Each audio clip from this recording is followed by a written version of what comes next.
आज तो बड़ी डिबेट चल रही है कि एलोपैथ में जो नहीं हो सकता मतलब वो कहीं नहीं हो सकता। तो एक विचार दे रहा हूं, मैं ये बिल्कुल क्लेम नहीं कर रहा कि मैं इंसुलिन डिपेंडेंट जो बच्चे हैं उनको ठीक को क्योर कर दूंगा।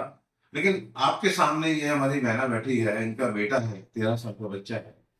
ये मेरे पास 1.5 महीने पहले आई, 4 बार इंसुलिन देने के बावजूद शुगर की रीडिंग 300 प्लस, 400 प्लस यहाँ तक जाती थी। 4 बार इंसुलिन देने के बाद, आयुर्वेदिक मेडिसिन देने के बाद मैंने इनसे कहा इंसुलिन देते रहिएगा और एज पर रीडिंग्स आप प्लस माइनस करते रहिए।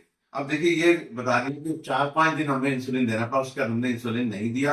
और आज ये कंडीशन है कि केवल आयुर्वेदिक मेडिसिन भी ऐसी जो बच्चा ले सके, वो मेडिसिन देने के बाद जो है इनका अब सुबह के समय 100 और खाने के बाद मैक्सिमम 150 जा रहा है। मैं तो देख रहा हूँ कि रीडिंग और भी नीचे जा रही है। ये रीडिंग है जी, सारी के सब नोटेड है इनका। अगर थोड़ा पास आके आप दिखा सकें इसको, तो ये रीडिंग है।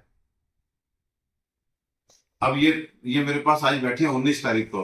13 तारीख की रीडिंग, 3 दिन की रीडिंग जो है 117, 98, 140 है। 15 तारीख की रीडिंग 104, 112 मतलब 112 और 111 111 है। 16 तारीख की रीडिंग जो है 105 और 115 है। मैं नहीं क्लेम कर रहा कि मैं आईडीडीएम यानी कि इंसुलिन डिपेंडेंट डायबिटीज मेलिटस के पेशेंट मैं गारंटी से ठीक कर दूंगा, लेकिन ये एक सच आपके सामने है। क्या इन मेडिसिन को जो मैंने लिखा हुआ है, इन मेडिसिन पे काम नहीं होना चाहिए? इन पे क्या रिसर्च नहीं होनी चाहिए कि आखिर क्या है इन प्योर आयुर्वेदिक मेडिसिन में? इसमें कोई अंग्रेजी दवा नहीं है, केवल आयुर्वेदिक मेडिसिन है। अब इन आयुर्वेदिक मेडिसिन में क्या ऐसा पड़ा है कि उस बच्चे का जो 4 बार इंसुलिन लेने के बाद शुगर 300 और 400 से कम नहीं हो रहा था, उस बच्चे का शुगर आज 80-100 आ गया विदाउट टेकिंग इंसुलिन। और ये 2 दिन नहीं, लगभग मतलब 1.25 महीने से ऊपर, 1.5 महीना मान लेते हैं, 1.5 महीने से इंसुलिन नहीं दिया गया। पहले डॉक्टर ने बताया था इंसुलिन अब चलेगी लाइफ में। हाँ जी, बोला था कि जब ये रहेगा तो चलेगी। इनमें कितनी बार इंसुलिन दे रहे थे? कम से कम 4 बार। 4 बार, ओके। और ये जो आप रीडिंग बता रहे हैं, इंसुलिन जब चल रहा था 4 बार, तब कितना शुगर आता था?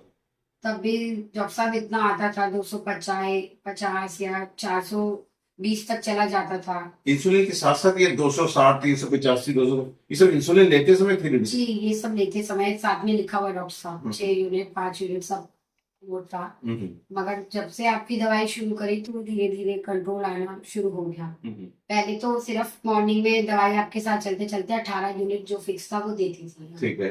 मगर जब धीरे धीरे 100 के अंदर आ गया तो फिर हमने इंसुलिन बंद करके सिर्फ आपकी दवाइयों पे, अब वो 1.5 महीने से है। मैं 1.5 महीने से उसे एलोपैथिक दवाई नहीं ली। 1.5 महीना तो मेरे पास कुल हुआ है, तो आपने मेरे पास जब आए जी, तब तो आप इंसुलिन कुछ दिन देते रहे ना? सिर्फ 4-5 दिन दी होगी, इसके बाद नहीं दी, जरूरत ही नहीं पड़ी सर। उसके बाद कंट्रोल ही होगा डॉक्टर। अब 100 से अबव नहीं जाती, 150 से अबव नहीं जाती खाने के बाद। खाने के बाद 150 से ऊपर नहीं जाती, सुबह के समय 100 तक है। 100 तक जाती है, 80, 90 ऐसे। 4 बार इंसुलिन चल रहा था तब ये रीडिंग्स आती थी 275, 223, 348, 230, 275, 240, 227। ये हर डेट के साथ ये रिपोर्टेड है। 260, 385।